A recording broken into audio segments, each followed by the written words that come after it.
Peace and blessings, everyone. Welcome to another evening of Spotlight here on JTV. I'm Ed Juenka, and we have a very, very informative program for you this evening. I have with me Dr. Cindy George of Simorge Counseling. Let me get that right. Counseling and consultation. And we're going to be talking about, well, generally living well, but it's going to be about relationships, about how we relate to each other, how we communicate to each other, how we behave towards each other, what we think about ourselves, and it's going to be fantastic. So make sure you're here, don't go away. We're going to be right back. We're going to take a word from our sponsors and come back with Dr. Cindy George.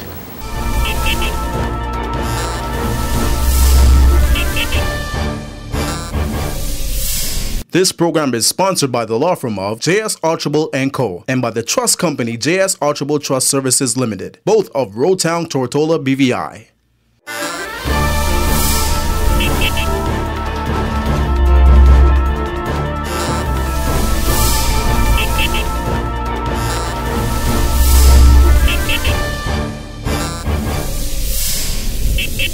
Welcome back to Spotlight. I want to welcome my guest, Dr. Cindy Simorge, Dr. Cindy George. Cindy George, yes. Dr. Cindy George. Welcome to Spotlight. It's good to have you. It's good to be here. Thank you so much for having me. I remembered you a long time ago. Okay. And I hadn't seen you for a while. And I don't know, for some particular reason, I saw your mom. I went to school with your mom. And I saw your mom, and I thought about you, and I said, well, I remember, and I call her by name in my mind. Yeah. What happened to that little girl? That little girl. That little girl. When I was little. Yeah, right. Yes. And then I keep hearing this name on the radio, Cindy George, and I keep going, who's this Cindy George? And you got this voice, this really nice radio voice, and you sound nice. And I say, who's this Cindy George? And then I saw you. I said, oh, that's her. So it's good to see you. You're from East End. I'm from East End. Yes. From East End. So I was reared. Yeah. And you tell us a little bit about your background. You went away to school. My background, what happened? Oh gosh. What happened since I lost track of you? We got a lot to catch up. You got a lot of catching up to do. Yeah, it's funny because I feel as if when you get your doctorate, as if you've been in school forever, really. And so I've been away for quite some time, with my studies. Being a young girl growing up in East End, of course, I went to back then it was East End School, not Willard Wheatley now. Right. And so graduated, went to UVI, spent some time there, and transferred to Alabama, Birmingham, Alabama. And I remember when I was going, of course, with all the history there, got some little advice. But believe it or not, it was one of the greatest experiences that I had living in Birmingham, Alabama. So I got my bachelor in psychology there. And I came back to Tortola, and that was in, God, I'm going to date myself now. That was. It doesn't matter. You ain't that old. I'm not that old. Yeah, that was back in 95. Was it 95? And so I worked a little bit as a guidance officer. I was 98, sorry. I worked as a guidance officer. Really enjoyed that. Went to the schools, worked with the teachers and the parents. And I said, I want to have more to contribute. Because with a bachelor's, you're just scratching the surface when it comes to human behavior, really. And so I went off in 2002 to get my master's in counseling in Miami and Barry University. And so I got that, and again decided I wanted more, and got my doctorate. And so here I am. I came home in 2011. So I've been back for a little over a year now, and decided to open my practice, Simorge, counseling and consultation. We were just talking about that. Yes. And so in between the time that you didn't see me, because I was away for about 10 years, so which seems like a long time. Well, it is. Yeah. I came back in 1995. And then I might have seen you then. Right. And I might have seen you after you came back in 98. In 98. Yeah. But then Yeah, then I was gone. You were gone. I was gone, yeah. Why Alabama, though? I'm just curious. It's interesting because at the time, back then, I had gotten the government scholarship, and they were really sending students away to Alabama, but more in Huntsville. And something piqued my curiosity about the program in Alabama. And also, one of the things that I liked was just the seasons, and that's something that I miss, funny enough. And it was, to me, it was just a change. It was different. And I really enjoyed it. And one of the things that, till this day, I still have friends. I kid you not. I still have friends that I call, wish them Happy New Year, Merry Christmas. We keep in touch. My best friend, she's in Germany now. I met her in Alabama.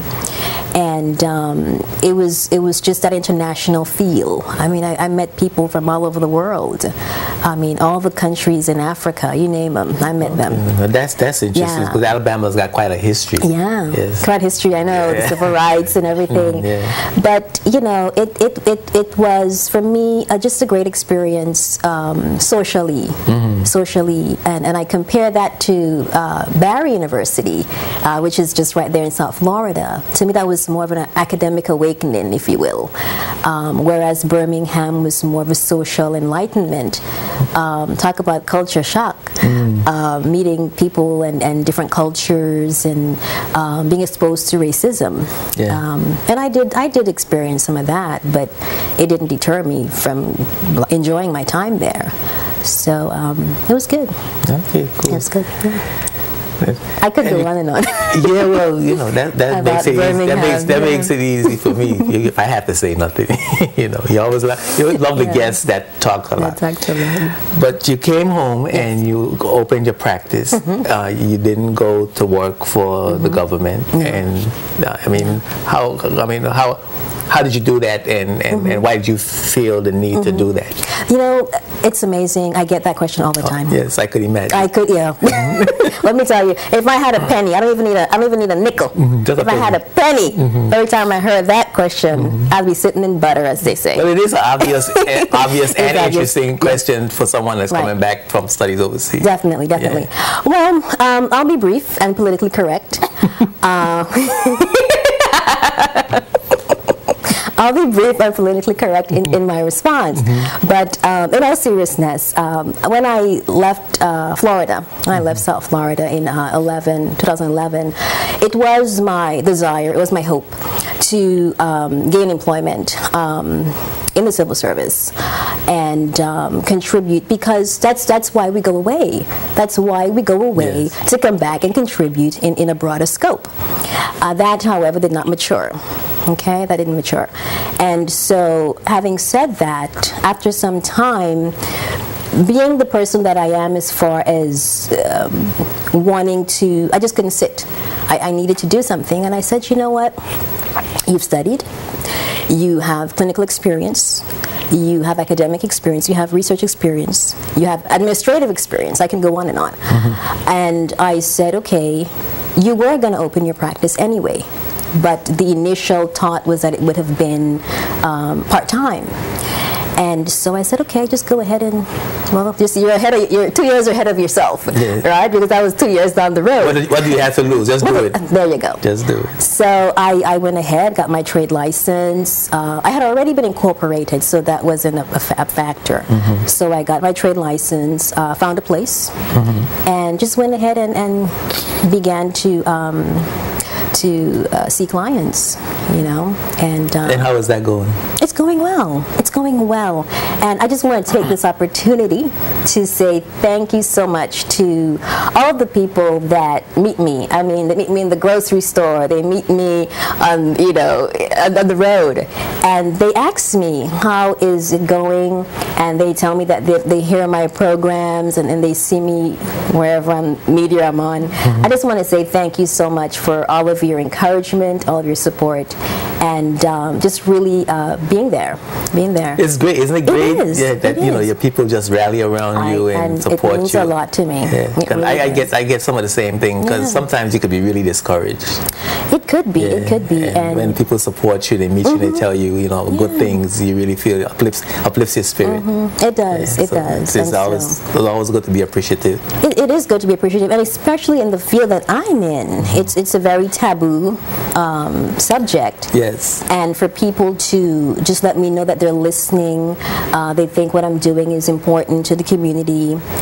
It gives me the courage and the will that I need to continue, the motivation. Yes. To continue to do what I'm doing in my private practice.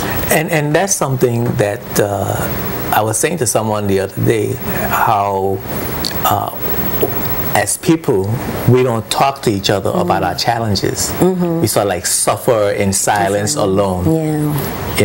And it's good to have someone to talk with and to even just for them to listen to you. Sometimes somebody come up and want to talk to you, and there's no need to be quick to give them a solution or try to give them advice. Give them advice, your opinion. Yeah, your opinion. Yeah. And sometimes all they want you to do is just shut up and listen. Yeah. And that's very true. And sometimes your opinion may not fit that person's personality, that person's makeup. It fits you. Yes. But it may not fit that person. And sometimes we don't see that. We don't see that. Yeah. So now you're in a new space. Yes. Yes. Well, tell us where you are. Well, yes. Now I am in the Chevelle building. It's across from Sunday Morning Well. I moved there back in July of last year. So just a few months I've been there. And I'm on the 3rd floor. So as soon as you come up the stairs, my sign is right there. And it directs you to where I am. But it's been good. I'm on my own now. And originally I was partnered with Davies and Tucker down at Prospect. Oh, okay. And at Prospect from January to June of last year, because I started in January. And worked with them for a while and really enjoyed that. But just decided to just venture out on my own for various reasons. And it's been going well. It's been going well. And if someone wants to contact you for a service, how do they do that? Sure. You can contact me. My office number is 346-0662. They can contact me via the telephone. My email is somarge@somargecounseling.com. That's CIMORGE counseling.com. It's a mouthful, I know. But it's easy to remember. SomargeCounseling.com. Exactly, yes. And my website too is www.somargecounseling.com. Okay. And you have a newsletter. I found it to be very interesting. Yes, you have my newsletter. Your e-newsletter, online newsletter. My online newsletter. Trying to get that up on the website, actually, hopefully within the next couple of weeks. But I've just been sending a few emails out and definitely print as well.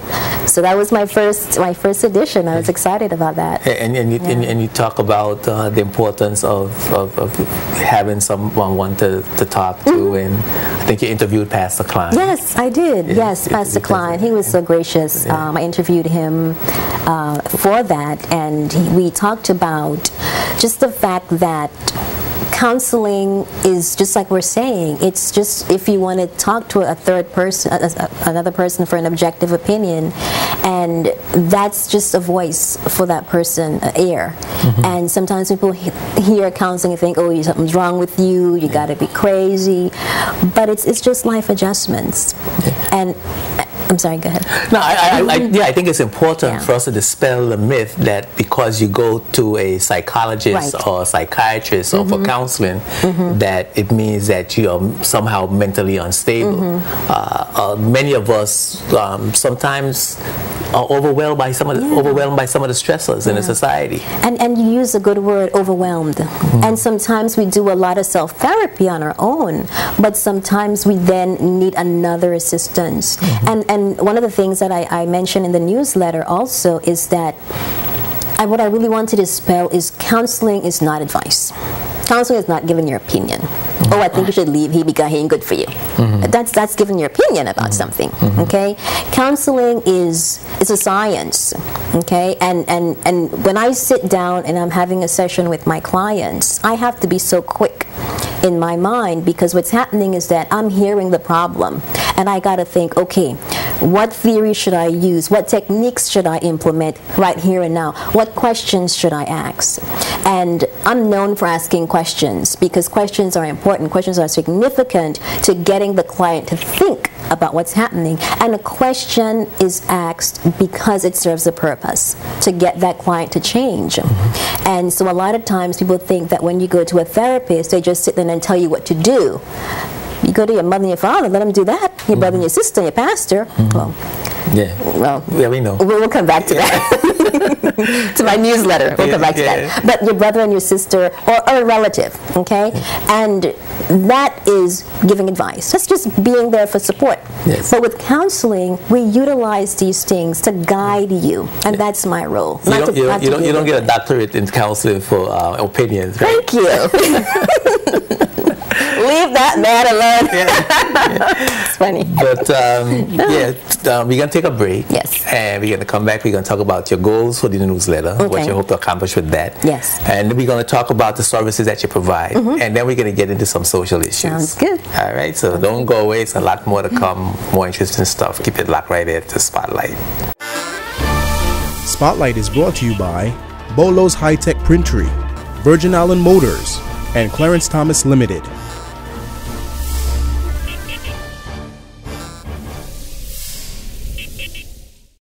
Welcome back to Spotlight. I'm Juwenka. I'm here with Dr. Cindy George of Samaj Counseling and Consultant.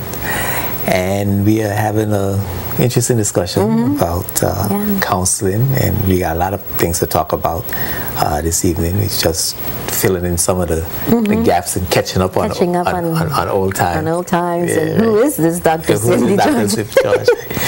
Yeah. But you were interviewing Pastor Klein. We were talking about that, and pastors have a really important role. Oh, definitely. To play in counseling as well. I think many pastors are trained counselors. Pastors are trained in counseling, and and I think that's one of the reasons why I chose to interview Bishop Klein was to really bridge the gap, because I think sometimes we just have one or the other. And we don't recognize that we can have both, meaning secular and religious counseling as well. And I was just so glad that he is so open to bridging the gap between the secular and the religious counseling. And so the article where I interviewed him for my newsletter really focused on the experiences that he has seen, and recognizing that even though he, does do the religious counseling, that sometimes someone like myself may also be needed as well to fill in the gap that may be missing. And I also recognize too, I have to meet my client where they are, because my client may have a very spiritual component, very spiritual background, and may also want to refer to their pastoral counselor. And I have had clients who were actually doing both with me. I did the secular, and the pastor did the religious piece. So I think the point that I really wanted to get out from interviewing him was that they go hand in hand. And it's a whole wellness. It's mind, body, and spirit. And I mean, I wonder how psychologists and psychiatrists and counselors give counseling without the spiritual component. Because, I mean, in my view, is that we are spiritual beings. Right.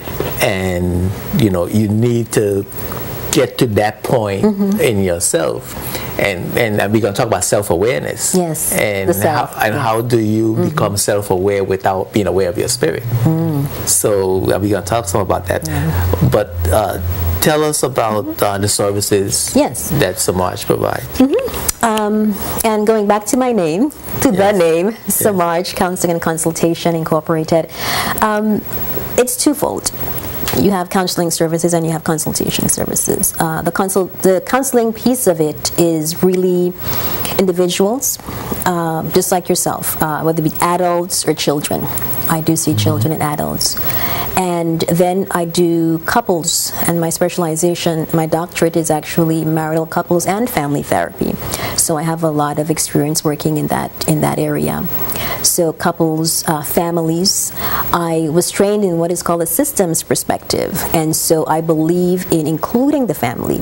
I don't see little Johnny once a week and not include mom or dad, because they're part of the system as well, and Sister Mary Jane. I do have to see them at least once or twice during the course of therapy. So there's a family therapy as well. And then also I do group therapy. Let's take, for example, there may be a group of teenagers that may be having body image issues, self-esteem issues. Group counseling can be provided for those persons that share common interests, common goal. And group therapy has found to be very effective because you have that support. You have that sense of universality. I'm not alone. Okay? So those are the counseling that are available: individual, group, family, and couples. And children? Yes, I do see children as well. And I always say that I see persons for various concerns, whether it ranges from behavioral issues with children, family adjustment, marital difficulties, depression, anxiety, all of these things I see clients for. Now, the consultation piece of it goes into what I have developed over the past couple months. I think of myself as not only a clinician, but an educator and as a scholar. And I say that because when you have gone through a PhD program, you have a vast experience of many things, academia, administration. And so I just don't want to be one-dimensional. And so in thinking about the broader community, I've developed what is called an employee assistance program. And that really targets businesses, whether it be government, private sector. And what I am hoping to gain from that is to be able to have employees be seen as not just employees to get benefits, to get the bottom line, to get output, but for the employers to recognize that an employee who is less stressed, who is happy, who has adjusted in their life, will provide better service to your customers and will give you a better output. And so that is a program that I, over the past couple months, started last year, the last quarter of last year, beginning to introduce to the various businesses here in the community. And I'm happy to say that I've gotten a good reception. I do have a few businesses that have undertaken it, and their employees do come for counseling. And so that's another piece of it as well. And I see you have a question. Well, I'm excited about that. Really, yeah. I'm excited about the EAP. Well, we'll just say EAP for short, Employee Assistance Program. Yes, the employer. Yeah. I'm not good with initials. Employee Assistance Program, right? And do you counsel the employers as well? Anyone. It can be the managers, it can be the supervisors, employees. Yeah, anyone. And the owners. I mean, do you give the owners advice regarding the relationship between them and the employees? That comes the consultation piece now. The consultation piece comes in when now the higher, let's just say management, just to lack of a better word, management. I do provide consultation / advice. Should they be having difficulties vis-a-vis behavioral issues, behavioral difficulties? Yes, I do that as well. One of the views that I've been developing over the last perhaps year or so is the concept of the relationship between government labor and management, or government employees and employer, right, in making a harmonious society. Yeah. And so I'm really happy to hear you talk about employee assistance, but I also think that it has to extend towards employers as well. And for the same reasons that you talk about, where employees, a disgruntled employee is a harm to your business. Exactly. But the question is, do employees come into a position already disgruntled, or do the employers create the disgruntled employee? Yeah, and I think it could be both. It could be, that person really having had something outside, external, and then having brought that in, and it just transfers into the workplace. And also, too, it can be something that manifested itself within the work environment, whether it might be working with other employees, whether it might be management styles not fitting into that. Whatever the case is, I think it can be a combination of both, and it can be either. Because I think that when you go, I know when I did, but when you go looking for a job, you need a job. You're excited about trying to find a job. You're stressed a lot of times about trying to find a job. And when you find a job, there's a certain amount of elation that comes along with finding employment and being employed. And so, to me, employees at that particular point of employment want to do their best. Right, exactly. They want to make an impression on the boss. They want to keep their jobs. They don't want to be unemployed again. No one likes to be unemployed. And they bring their whole spirit to their job. But then it seems to me that after a period of time on the job, they become frustrated. Their aspirations are not being met. Their potential is not being realized. And I mean, is that something that I'm interpreting correctly, or is that something that you find, or you have found in your practice? No, I think you're absolutely right. And having, as I told you, worked with a few businesses currently, and I think what happens, and not to get down on management or anything like that, but I think what happens is that when expectations are not met, we're disappointed. And that's just a given, whether it be expectations on the part of the employee or on the part of the employer. And also, too, if the on the outset, if those roles and responsibilities are not adequately defined, and then over time things change, the economy has changed, then what's happened? Those roles and responsibilities change because the economy changed. Something else may change external in society, and that causes the shift in the workplace. And so if you have an employee who is not well at adjusting or adapting, they're not going to be able to adapt or adjust to the external things that are coming in to the workplace. And so we see a lot of people, it's like I liken it to swimming and being hit with the waves, because you're not able to adjust or adapt because the wave just crashing into you, and you don't know how to swim, or how to say you have to swim a certain way, because else you'll drown or whatever. They're not doing that correctly, right? Because of that. And so I think those are some of the things that happen, and I do see that happening. And then what happens? They become stressed because performance, and we all have evaluations. We have performance, and depending on whether you work on commission, that's another factor. So all these things play in. But how does an employer mitigate those types of developments, impacts from the environmental stressors on employee production and performance, and how can an employer mitigate those circumstances in order to help them to swim properly with the waves, to use your analogy? Well, two ways. One, definitely, and again, I'm not bashing the managers, but definitely one way is, I think, really looking within the organization and really extending on your managerial skills and putting things in play that will assist and move your employees. The second piece is where I come in. because then I become the vehicle for which you can then now begin to understand certain behaviors, understand certain responses / reactions to certain things.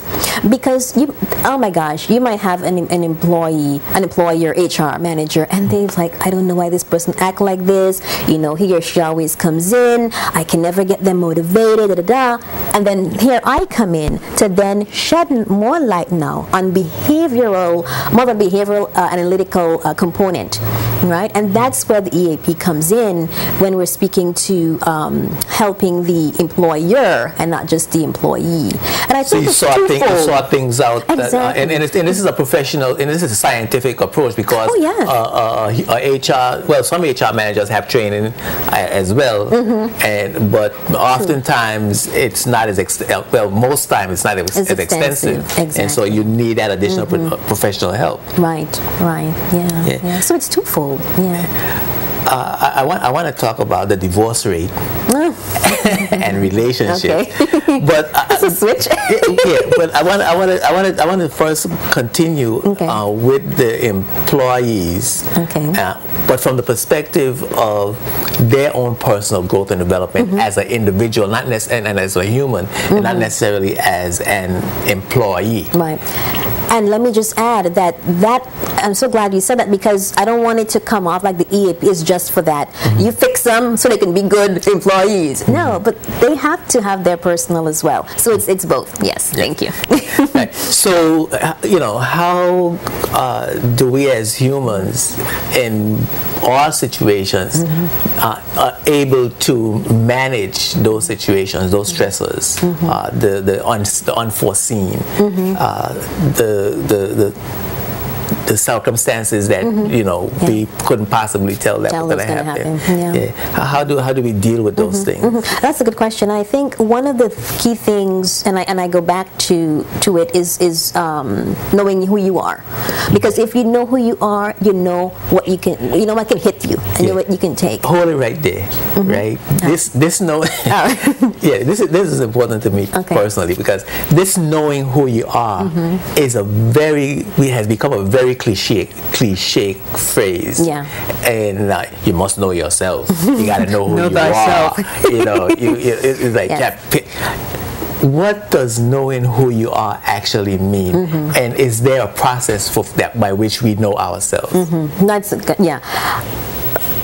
my definition, because you'll get several, but my definition of knowing who you are really is, one, getting a good grounded sense of what you can take, what you cannot take, knowing your strengths, your weaknesses, and also something that I think is very important is not only knowing yourself intra, meaning your likes, your dislikes, but knowing yourself interpersonal as well, how you relate to other people.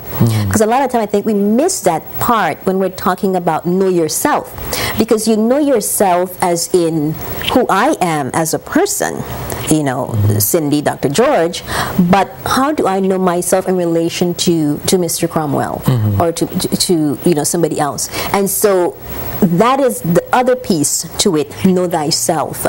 And I think I wanted to make sure I added that part in there. How do I know myself in relation to you? How do I know that you and I can sit down here and have a conversation? What is it that likens both of us to be able to be mutually speaking together?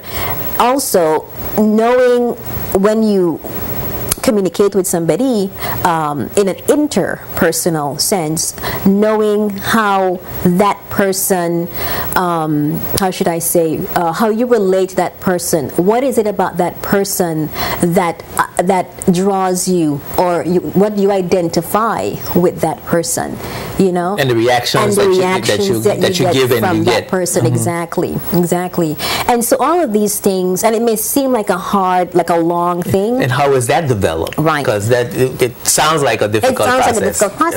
But it's just all about observation. Okay. It's about being observant, and the key, and I always tell my clients, always be truthful. And I think one of the things that sometimes we miss and we spin our wheels and we get frustrated is because we're not honest with what we see, who we are. If it's not socially accepted, or if it's not what our frame of mind or learned a theory, what we should be. But you have to accept it because that's what it is. So accepting yourself and who you are, whatever it is you are, is important. It's very important. Yeah. You talk about being honest with yourself, and it dawned on me a while back that no one has to know that I'm honest with myself. But I think that's a key to me. That was a key factor in being honest with myself. That even if I'm dishonest with you, I need to be honest with myself. Yes, I see what you mean. You know what I'm saying? I need to understand that that's not really what it is that that you're saying is bothering you. You know, you need to say to yourself what the real deal. You need to search and say what the real deal is about you. And sometimes what happens is when you might say one thing to somebody's face and then you know it in yourself. Some people may need time to process it on their own. Yes. Work through that, and then they can go back over to Johnny and say, okay, and we have a dialogue here. And some people are like that. Sometimes when people get in a mess is when they try to jump to Johnny and they weren't ready to deal with things on their own. So they should deal with it first. Most of the time. Most of the time. Yeah. So that you understand what you're feeling. Exactly. So you'll be able to express that feeling without perhaps the anger and the hostility that you would initially feel. And you talked about a process, and I call it the 3 S's. I don't know if anybody else calls it that, but that's what I call it. Self-awareness. And that's paying attention to yourself. Thinking about what you're thinking. Yes. Yes. Thinking about what you're thinking. And then just recognizing, just being aware. And then the acceptance as the second one. Well, that's who I am, and then that's who I am right now, and tomorrow I'll be something else, and that's who I'll be tomorrow. Right. And also you can accept something and then you can still make a change. It's not to say that you accept it and then you're not going to change. Right, yeah. But the fact is, if you don't accept it, you can never really fully make that change towards something different. Because you're working on a false, right? Right. You're working on a false, exactly. Right. Yes, yeah. And so then, of course, self-empowerment. Self-empowerment, yes, self-empowerment, and that's where you fly. Right? So we've recognized, we've become aware, all the thinking, all that, we've accepted, and now change comes. And empowerment has to do with making the changes, making those behavioral movements in your life, whether it be academically, whether it be in relationships, whatever it is. You empower yourself to a higher you. You empower yourself to a place that you can be happy about. You can look in the mirror and think, I like that. And you then have less stress. You're more confident. You're coping with life. Because why? Because you've done those other 2 things. You've accepted and you've become aware. We gotta take a break. Okay. Yes. I'm having a lot of fun. Yeah. We're gonna take a break for a word from our sponsors. We're gonna come back. We're gonna talk some more about self-awareness, self-acceptance, and self-empowerment. The importance of that, and bringing that to relationships in the face of the high divorce rate that we have here in the BVI. It's gonna be an interesting little talk when we come back. Keep it locked right here to Spotlight. Don't go away.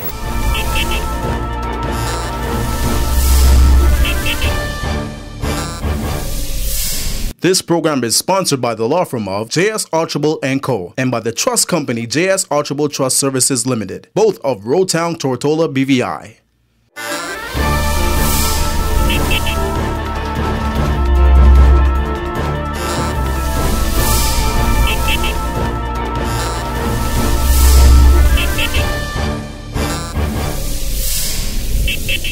Welcome back to Spotlight, and I'm enjoying myself, as you may be able to tell. I'm here with Dr. Cindy George of Samaj Counseling and Consultation Incorporated, and we're talking about human development generally, then the topic is living well. the phones are going to be open. You can call and ask questions of Dr. George. The number's going to be on the screen.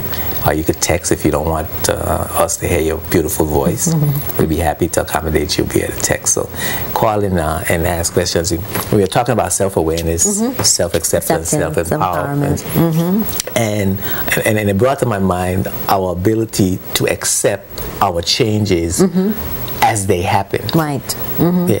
And knowing that, well, this is me now, and it probably won't be me in the next second. Right, tomorrow. Tomorrow, right? And when tomorrow comes, and I got new information, and I have new thoughts because I'm thinking all day and all night, and I got new thoughts, and I meet some person who give me some new information, some new philosophy about something. Or I heard something on the news, I watched something on TV, and it makes me think. I'm constantly changing. I'm constantly in a growth process, and how do I manage that? You know, and so I'm asking you, how do I manage that? Do I continue to accept? How do I say, you know, well, that's who I am all the time? Yeah, and I think just like you're saying, we're always in a growth process. And one of the things that I always say to my clients, we get the hiccup, or we know that something is amiss if we're then not able to deal with things, we're not able to cope. And I love what you said, you know, we're in a process and we're growing. How do we deal with that? Once we can then begin to go back and identify and recognize, okay, I spoke with Mr. Smith, and we talked about this philosophy about relationships and history about relationships. Okay, how does that tie into what I believe in as a person? You know, does that shake my core identity or belief of who I am? And if it does, why is that? And then we begin to process that and think about that. And then we go back to the process again. Then we begin to accept, okay, well, maybe before I learned X, Y, or Z from my parents when I was growing up, but now I'm recognizing based on what he said and from what I learned or experienced in college or with my other friends now as an adult, this might be something else that I might want to experience. And so we then begin to do what? Add more to our life experiences. And now we can accept that of who we are. And then we become empowered again because what? We have allowed ourselves to grow. We have allowed ourselves to make that change in a process that didn't cause us what? The hiccup. That didn't cause us the stress or the worry or the anxiety because we were confused. Should I believe that? Is that right? Is that wrong? Who am I? No, I changed my mind. No. All right? So we always want to go back and think about these things because I love what you said. Life is a process, and you're continuously bombarded with people, you know. And I as I'm talking, I go back to Birmingham, Alabama. It was a great experience. You gotta forgive me, but people that I met, and you know, when I went there, I was just Cindy. I was just Cindy from the Virgin Islands, you know, and that became a social learning experience for me, and a lot of my philosophies changed, my identity, acceptance, and I did go through that process as well. And I believe I came out empowered in a sense of accepting so many different cultures, so many different people, and then getting a better grasp of who I was as an individual, and that has taken me from then back in the 90s to now. We don't do relationships really well in the BVI as indicated by the statistics, and it's relationship something that you learn. You know, can you go to school and learn relationship?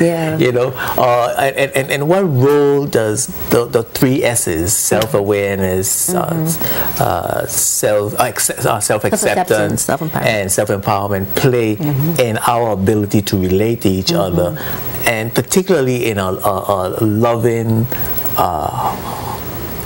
male-female, husband-wife relationship? how important is those 3 S's, and how do we learn to do relationships, to behave? Well, and I think the first part of your question is how do the 3 S's, as I call them, Yes. how do the 3 S's relate to relationships? And I think it all goes back to what I was saying earlier, that once we know who we are, we can then better identify with another person. So I'm in a relationship with, significant other, let's say, and to allow this relationship to grow, to develop, I then have to do what? I have to see myself not only as myself, but what's my identity and recognition in the relationship. And I think one of the key things that we miss sometimes, from my experience in counseling and just in general, is that we don't recognize that it's two. Sometimes we think we're in a relationship, it's just me or it's just we. But it's you and it's we. And I think we have to look at the 3 S's from those 2 points, and then we merge them. And that's, to me, how that relationship will work, from my experience. And I'll break it down a little bit more for you. Let's say, for example, I'm in a relationship, a committed relationship, and I begin to recognize who I am. I know who I am. I'm working on me. But then who am I in that relationship with this other person? I'm a caring person. I'm a giving person. I'm a person who allows myself to be vulnerable. All of these things, you have to identify and recognize who you are. And again, begin to accept them, again, in a way that's not harmful to you, but in a way that will do what? Grow the relationship. Just like it will grow you as an individual to empower you, it will empower the relationship. And so I think we have to kind of look at it like that, and we merge the two together, because if we look at them separate, we will always be like fighting against the other. Now, I don't know if that makes sense. Well, yeah, I'm getting ready to say, a lot of times, we got a text. A lot of times we go into relationships without knowing anything about ourselves. Things right. And so I'm getting from what you're saying that before we get into a relationship with someone else, we should have gone through the 3 S's. There you go. Is that the point? That is the point. But also, too, going back to what we were saying, that life is a process. Now, we develop into this relationship. We may then have to go back and look at that again and see. Okay? But then also to remember what I was saying, that's you in the we, the relationship, and in the I, the me, the person. But definitely we have to know who we are. We have to be empowered, because then we're better able to deal with that relationship. Well, the other question, and I got to get to the text, but the other question is, can the relationship help us to become empowered, to become self-aware, and to become self-accepting? It can. Yeah. It can. And that goes back to the we.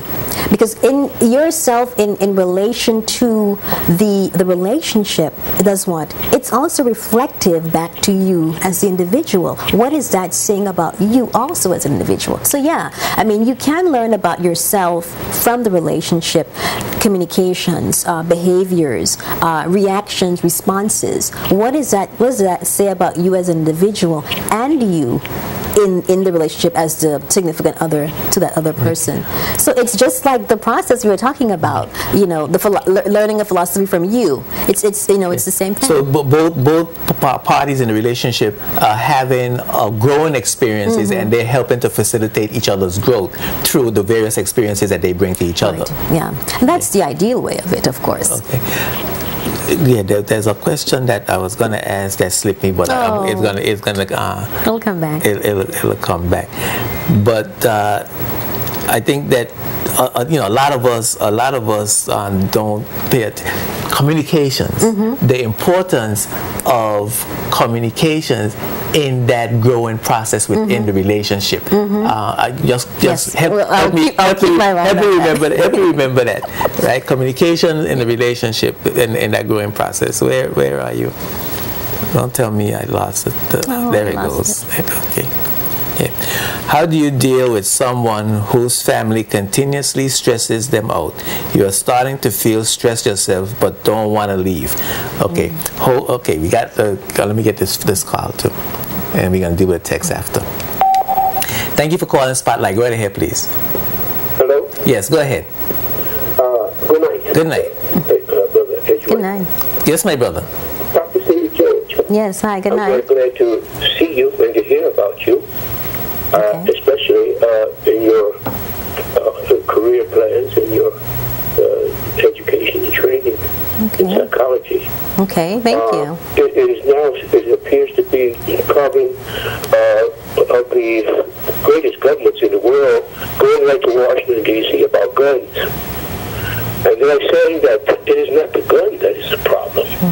It is the brain, it is the mind, it is the ability to reason or not to reason well. And so it is now being placed in your hands, the psychiatrists, psychologists, to find out how to deal with these people. But there seems to be a mass confusion, mass chaos about what to do. The children are exposed to by TV, movies, games and what have you, to lots of violence, a lot of antisocial behavior, and encouragement just to follow the path of ignorance. It would seem to me that because our young people's minds are being, as Dr. Woods, Carter G. Woods said, we're being miseducated. There's such confusion, conflict. Example, and then I'll back off. We have right here in Virgin Gorda, when I came here in 1969, there were two churches doing excellent jobs with the spiritual development. Two churches. That was 1969. Now, in 2013, we have 17 churches in Little Virgin Gorda. 17. And the children are getting worse. They're carrying knives. They're fighting each other. They're building a new jail because the old jail was not big enough. Balsam Gut even now is a big problem. So they're not being adjusted to society because of the conflicts. We have situations where we have one church on the top of the hill, 75 yards, 100 yards down the hill, there's another church. 20 feet across that church is a third church. And about 200 yards further out, you've got a fourth church. Now, they can hear, if one church is singing Hallelujah in B flat, and the other one is singing something else in C minor, there's a conflict. And the children are just throwing the cans, breaking windows, robbing the seals, and even rob the church here in Virgin Gorda. So here we have mental situations where the house divided against itself. Let's see if we can get a response. I'd like to know what your feelings is about this, what your feelings are about these churches. One 20 feet apart, 150 yards apart. One singing in one key, they're not on the same page. Let's see if we get caller. Let's see if we get a response from Dr. George. Okay, thank you very much. Please. Okay, cool. Yeah. Okay. Yeah. Of course, you know, the situation with all the churches, but the young people, I think, is his concern. And what do we need to be saying to them, and what the challenges are that we're facing with getting them to change their behavior, behave in the way we think they should. Yeah, and I think he covered a vast array of things in his speaking. And one of the things, as he was talking, I was thinking about going back to society. And because what I was hearing was the divide, you know, and one of the things, it's always good to say, okay, children need to do X, Y, or Z. Let's implement these rules. But we have to, I think, begin from the bottom, and not only in the homes with the parents, but also as society, we have to begin to show these things and show models and examples. And if we're divided as a society, whether it be class divided, whether it be social divided, whether it be religious divided, and when I say divided, yes, everybody has their own preferences, but when I say divided, I mean divided with prejudice, right? If we have that, and the young children who are impressionable see that, this is something that they're going to begin to emulate. This is something they're going to begin to recognize as the norm. And if it is accepted in society, it will become accepted with them. And so I think that's where it all begins. And he talked about the shootings last month in the U.S. And again, we look at, you know, all of the things that with guns and all of the different organizations that promote, and you know, you can go here and buy guns and all these things are all legal. We're not going to get into all of that, but the point I'm getting at is that once we see something, once we, meaning the younger generation, when they see something as accepted, a norm, they will accept that, and that will become their reality, and then they will what? They can only behave from what they're seeing. So we are actually creating the behavior of our youth. Yes. And then turning around and blaming them for behaving the way they do. And then on top of we create them, then we blame them, and then we lock them up. Politically put, yes.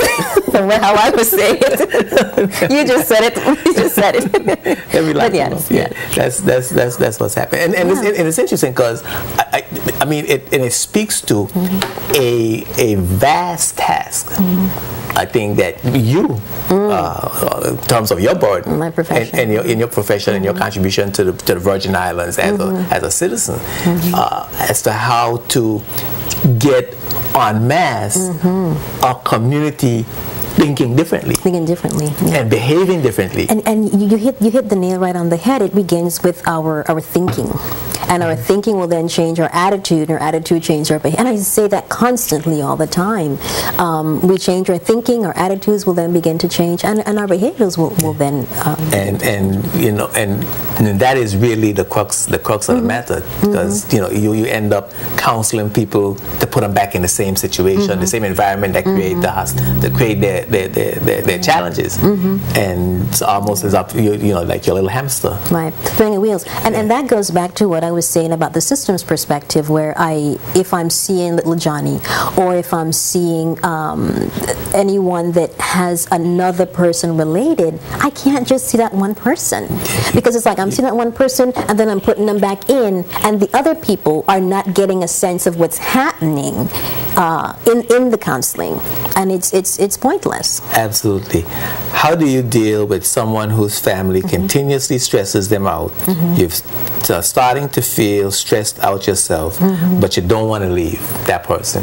How do you stay in that situation and mitigate those circumstances? So the question is, they're with somebody, the family doesn't approve or something? Well, we don't know that, but they're with someone, and their family stresses out the one that we don't know the root of the stress, but the family stresses out that person, but and in turn that person stresses you out. Yeah.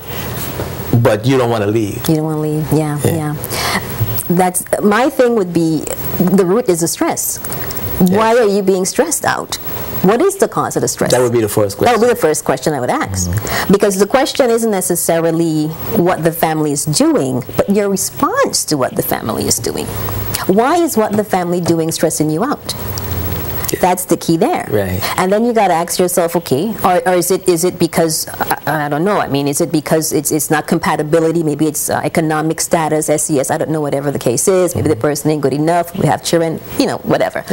But or you feel powerless. And you feel powerless. To do anything about it. But why do you feel powerless? Why do you feel powerless? Yeah. You know, why do you feel powerless against your family? Are you not your own individual? You know, so I would start from there. What is it that's stressing you out?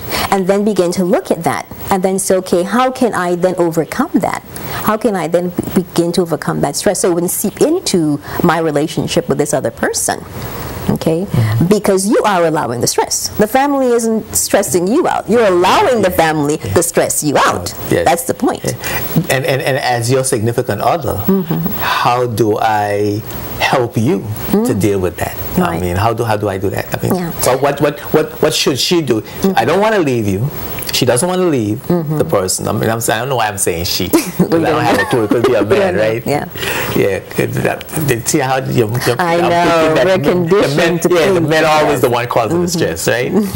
So, but how can that person help their significant other to deal with that stress and to show them their points? Because if that person is being stressed out, they can in turn add more stress. So the family is stressing the person, the one person. The one. Let's call him person one. Person one. The family is stressing person one. Person one is stressing person two. And person two is reacting to that stress from person one. And so person one has got two stressors. Yes. Yeah. So I think that the person too have to be careful not to add to that stress. And you know, that goes back a lot to what we were saying earlier about our interactions with other people and what we can take and what we cannot take. Remember I said earlier that what is it about my interaction with somebody that attracts me to that person or detracts me from that person, you know? And so we got to kind of look at that and say, okay, am I the type of person who can put up with this, you know? And then what is it in me now that I have to step up to the plate and say, okay, this person is being stressed out. What do I need to do to help them? Okay, you can provide support. You can help them recognize, okay, what is it, again, just like I just said, what is it that is stressing you? Let's deal with the reason that you're being stressed out. Right. Yeah. And then you deal with the family after. Because the family, and I know somebody may say, well, the problem is the family. The problem isn't the family. The problem is your response to the family. And I think we have to look at the problem is the response to the family. The family could do whatever they want, but you choose. And you do have that choice. And you do have that choice. Yes. Exactly. Yeah. Exactly. You gotta take a break. Oh. You gotta take a break. And we have another question to ask. Let me see.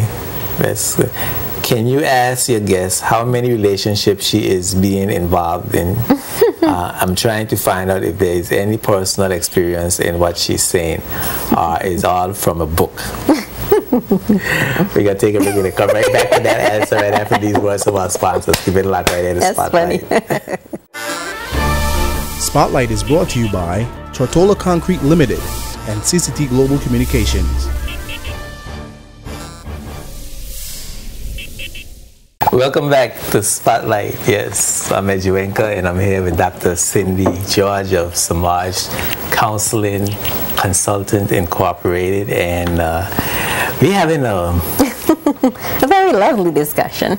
a great discussion. Yes. I'm enjoying myself. The numbers on the screen, call us, text us. Can you ask your guests how many relationships you've been involved in? I'm trying to find out if there's any personal experience in what you're saying, what she's saying, or is all from a book. Just got book sense, no common sense. I know, she's just looking in the book and pulling out all the answers. Yeah. I think that's a very good question, and I think it's a question that should be asked. And just, you know, with anything, you know. How many relationships I've been in? I have been in relationships. I have been in committed relationships. And yes, I do have experience with that. As far as what I'm saying, is it from a book? My answer to that is when you go through your academic studies, yes, you go through theory because that is part of your training. You then also have what is called practical experience, okay? And extensive practical experience. And as I had mentioned earlier, my specialization is marital couples and family therapy. And what that means is that my practical, extensive experience deals with what? People that have been married, people that have been couples and families. And this is what we're talking about.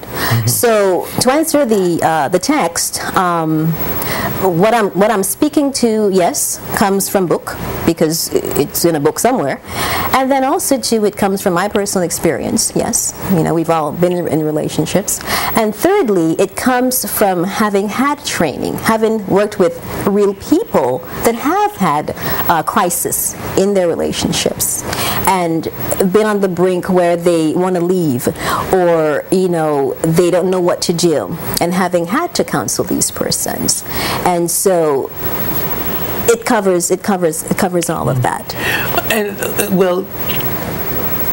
doesn't our minds function in similar ways, and doesn't the environment and the cultures that we practice have a impact on our behavior and our thoughts and so on? And so it's not that difficult to study that. And I mean, it's a long study. I'm not trying to minimize the study. I'm just saying that it is possible and quite probable to be able to understand these things and to give advice and counseling in these matters through the process of study without even having any experiences of your own. Isn't that possible? Oh yes, of course. Yeah, and it goes back to, and if I might digress, it goes back to children. I don't have any children of my own. I have nieces, and I have worked with children, and I am very capable of working with children. But children have been studied for you. Correct. Right? And also to, my experience with my nieces gives me that experience. Substance abuse. People say, okay, well, how can you counsel someone that's substance abuse if you've never been a substance abuser? But it goes back to your last point, the cultural observations, all of these things. You don't have to have lived it to understand it and to help someone through it. And that's the point. Yeah. Yeah. And the question that we left lingering. Yes. And again, the number to call is on the screen, and it's at 446-1949. And you can also text us as well at 442-5277. We'd be happy to. You got an opportunity to ask a professional some personal questions about things that you want to solve. To know about. Yes, things that you want to solve in your own lives, and so you should take advantage of the opportunity. Communications in the relationship. Everybody tells you that you have to be able to communicate in your relationship, and that's the most important thing, right? But despite the fact that we've been told time and time again that that's the most important thing, very rarely do we communicate. I know. What is the drawback to communications? How do we overcome the drawback to communications, and how can we make it easy and comfortable to communicate with each other? Yeah, as you were talking, and that's a good question, because when you talk about communication, everybody will tell you, okay, do this, you use your iMessages, you do this, you do that, but your question is excellent. How can you get to that point of doing all of those tips? And again, from going back to the text earlier, from my own personal experience and from working with couples, a couple of things actually that gets you to that point of actually then beginning to communicate is, one, you have to be vulnerable. You have to allow yourself to say, okay, I am in this relationship and I have to express. I have to say what it is. I have to be vulnerable to the other person. Okay? And the other thing is that recognizing that you have to listen. You have to listen to that person. And then you then have to then say what it is. So I think I can sit here and tell you to communicate, you do this, you do that, and the person will hear you. But I think the key thing that you need that gets people draw back, as you say, how can we get them to that point, is recognizing that you are in a relationship. Okay, you're not by yourself. Can your significant other make you afraid to communicate? They probably could. Yeah. And how is that? And how is that done? How does one in the relationship make the other one afraid to communicate? Yeah, it can happen. Because we need to stop doing that. Yes, it can happen in so many different ways. It can happen by lowering that person's sense of self. We talked about the self. Lowering that person's sense of self by doing what? Belittling. correcting always, letting the person feel as if what they have to say is not significant, and also to you make that person afraid to speak when you then take authority over that person. You take authority and power over that communication by doing what? When you communicate, there's no leader. You're not leading, we're communicating. But when you become the leader, you belittle that person. That person becomes afraid. And it can happen in so many different ways. I've judged you. Or You've judged me. I've judged you, or I have made it seem like as if what you're saying has no value. What you're saying has no value, therefore you have no value. And that's how it will be interpreted. Yeah. And the person will be afraid. There's no point in me talking to you. And again, people feel that sense of authority when you assert yourself to that person, and they feel like, okay, I can't speak unless you speak, or I can't speak unless what I say you're gonna like. That sense of not having my own sense of self. I may say something that you don't agree with, but that doesn't mean that what I say is wrong. Again, cutting the person off at the knees for their own sense of their own value, their own ideology. Okay, so those are some of the ways that people can become afraid to not speak because of those things. And how important is trust in regarding communication?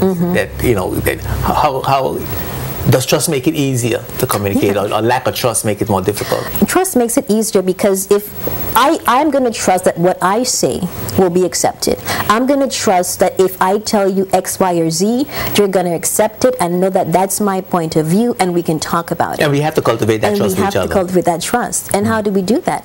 We do that via practice. I mean, we do that because you just don't wake up today and you find trust. You do that. It can come from when you first met. You trust to that person, and you were talking about, I don't know, a game on television, and you then were able to recognize that you had your same points of view. You may have disagreed, but you didn't have an argument. So what happened? You begin to trust that, you know what, I can talk to this person. This is an open person. And you begin to trust. Trust is built over time, right?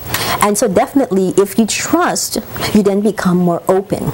You trust that that person is going to accept what you're saying. They're going to accept you.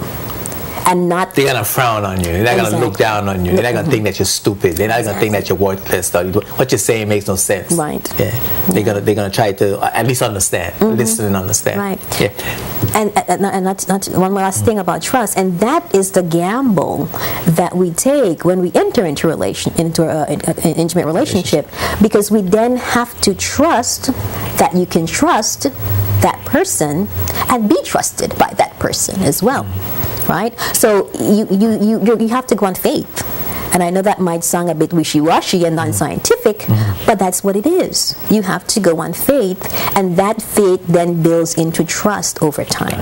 Yeah. Now, before I communicate with you, are there any things I need to do in myself? Any thoughts I need to think in my head before I express what it is I want to express? Well, I know that I have to first decide what I want to say, but what process do I go through as an individual before I speak to you, my significant other, about what it is, whatever challenges I have or whatever I need to negotiate with you? Is there a process I should go through in my head? Well, I think that all depends on the level of the relationship. I think if you're at the beginning stage whereby there's not much trust, versus where there's a level where there is trust, there don't necessarily have to be that long process, because what's happened, you've already built that trust and you've already developed in each other. It becomes instinctual. It becomes instinctual. You don't have to go around the bush and have the parade and come down the mountain and I wonder what should say. No, should I talk to her? Should I say this, or should I say that? How she's going to react? Right. And you go through all these questions in your mind. Yeah. But if you're in the beginning stages and you haven't developed that trust, my suggestion would be is then begin to recognize first, what is it that you want to communicate about? What is it that you want to communicate? Maybe you might want to communicate about that they're not spending enough time with you or whatever. You might want to communicate that. Okay. Then you say, okay, why is this important to me? Why is it important to me? It's important to me because I care about you and I want to spend more time with you. What does it say about me? What does it say about you? Okay, and we communicate this without, as I always say, without blaming and without you this and you that, right? Mm-hmm. So we ask ourselves these questions. What is it that I want to communicate? Why is it significant to me, and why is it significant to the relationship? And then you communicate that to the person that you're going to communicate to, and hopefully they're open enough to recognize that, to recognize what's going on. What are some good methods of relieving stress? There's so many. Well, I think definitely whenever I get asked that question, I always go back to telling people that everybody experiences stress differently. Okay? And this is not a book answer, this is just reality. Everybody experiences stress differently, and it depends on what kind of stress you're having. I mean, if you're in a situation where you're really having a lot of anxiety, you're having actual physical, symptoms, mm-hmm. right? Then that's another story. I mean, you may want to go and get that checked out mm-hmm. by a doctor or something like that. But if you're just really overwhelmed, because that's what really stress is, you're overwhelmed, okay? What you want to do is you want to begin to do what? Do something that calms you down. One of the things that I suggest is always being able to find your center or find a calming, place. Mm-hmm. And that is definitely meditation, breathing. It works, really. Breathing works. Take some deep breaths. Take some deep breaths. It does work. That helps with relieving stress. Exercise always works. Anything that has to do with getting the body physically moving and physically active is going to help you. Another thing that I suggest with relieving stress is support, social networking and supporting. The key I'm getting to, and that's why everybody's different, is that it has to have the psychological end effect. Okay? If you're going to go ahead and you're going to have exercise, what's going to happen? You're going to feel good about yourself, you're going to feel healthy, you're going to feel, oh my God, I look good today, mm-hmm. So if that works for you, then you do that, So there's so many different things that you can do, but again, physical things, exercising, running, to get you, the breathing, just calming and sitting, mm-hmm. okay? Stretching, believe it or not, I do that all the time, and that works for me because what it does is it relieves any tension, because you just may have tension, you stretch, and that helps too. We're under the tyranny of the clock. I beg your pardon? We are under the tyranny of the clock. Okay. We're being terrorized by time. Time is flying, oh my gosh. Yes, we've run out of time, literally. Oh no. I got to thank you. For being my guest on Spotlight. It's been a very enlightening program. I cannot believe it's over. Yeah, I had a really good time. Yes. I enjoyed. Persons that want to contact you mm-hmm. can call you at... Yes, you can call me at 346-0662. I'm in the Chevelle building on the 3rd floor, and it's across from Sunday Morning Well. Yeah. And there's so many other things to talk about that you're going to have to come back I'm going to have to come back. Yeah, I know you're planning some workshops and some seminars. Yes, I am planning a free seminar next month mm-hmm. In conjunction with just the new year and getting yourself together and feeling good about who you are, and just really starting the year right. And so you'll be hearing more about that in the next 2 weeks or so. It's a free seminar, so it's my way of just giving back to the community and helping persons on their journey of wellness. Yes. Thank you very much. Oh, thank you so much. Yes. Next week the spotlight is going to be on Mr. Terry Ellis. He's a record producer and manager. We will talk about what is necessary to become successful in the music industry, and we can also talk about his upcoming lecture at the Eileen L. Parsons Auditorium at HLSCC, and that's going to be February the 1st, on Friday, February the 1st at 7 p.m. in the auditorium. What you need to do to become successful as a young musician, young singer, songwriter, how do you negotiate the challenges in the music industry, to be the entertainment industry, to become successful. So you make sure you tune into Spotlight next Tuesday, same time, right here on JTV Channel 55. Of course, you can catch up on the past spotlights at jtvlive.net. You can continue to email me at jtvspotlight@yahoo.com with your words of encouragement and your criticisms and your suggestions. Spotlight is rebroadcast every Sunday afternoon at 2:30. So you can catch up if you missed it this evening. I'm Edjuenka, reminding you that when the spotlight is on, you see the facts. Peace and blessings.